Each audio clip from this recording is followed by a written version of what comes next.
আসসালামু আলাইকুম। আলহামদুলিল্লাহ, আজকে জামায়াত ইসলামীর সমাবেশ ছিল শরৎদি উদ্যান 2025-19 জুলাই।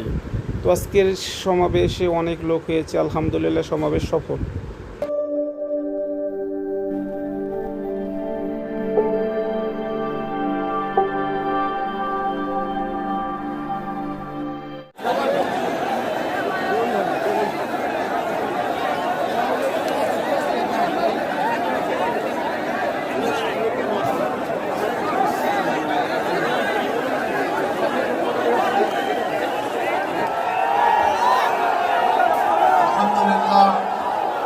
আলহামদুলিল্লাহ রাব্বিল আলামিন والصلاة والسلام على سيد المرسلين وعلى آله وصحبه أجمعين।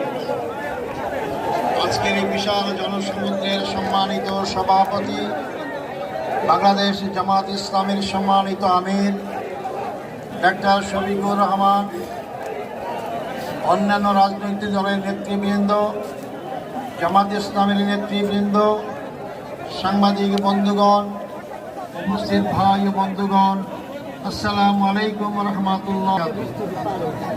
আপনারা অধীর আগ্রহে জাতীয় সমাবেশের সংগ্রামী সভাপতি, আমাদের প্রিয় নেতা, মানবিক নেতা, জননন্দিত নেতা, নতুন বাংলাদেশের স্বপ্ন সারথী, আগামী নির্বাচনে স্বপ্নের পুরুষ ডাক্তার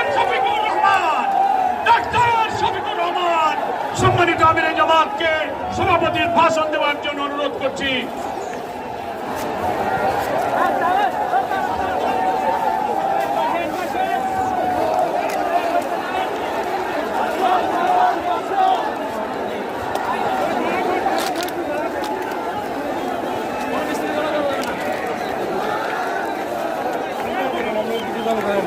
আসসালামু আলাইকুম ওয়া রাহমাতুল্লাহ।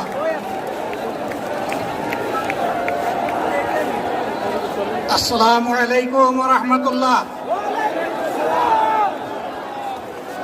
আলহামদুলিল্লাহি রাব্বিল আলামিন ওয়াসসালাতু ওয়াসসালামু আলা রাসূলিহিল কারীম ওয়া আলা আলিহি ওয়া সাহবিহি ওয়া আহলি বাইতি আজমাইন। বাংলাদেশ জামাত ইসলামী কর্তৃক আয়োজিত আজকের এই জাতীয় সমাবেশে উপস্থিত সম্মানিত জাতীয় নেতৃবৃন্দ, বন্ধু সংগঠনের নেতৃবৃন্দ, শহীদ পরিবারের গর্বিত সদস্যবৃন্দ,